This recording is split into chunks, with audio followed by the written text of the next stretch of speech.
Et l'histoire de votre père quand vous avez 8 ans qui décide de partir une fois que la séparation entre vos parents est consommée, il part sur une île déserte pendant 1 an.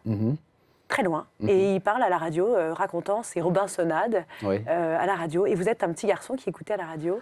Je suis un petit garçon qui ne comprend pas très bien pourquoi son père s'est barré d'un seul coup. Qu'est-ce qu'il a fait de mal pour que ce père disparaisse, littéralement du jour au lendemain, pour 1 an, ce qui est très très long quand on a 8 ans, c'est l'éternité.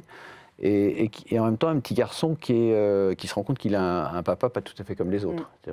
Mon papa, moi, il n'est pas pharmacien, il n'est pas garagiste, il n'est pas ingénieur, il part à l'autre bout du monde vivre des aventures dingues. Donc je suis partagé entre le ressentiment, je lui en veux évidemment de m'avoir quitté, et en même temps l'émerveillement devant cette aventure hors norme qu'il va vivre.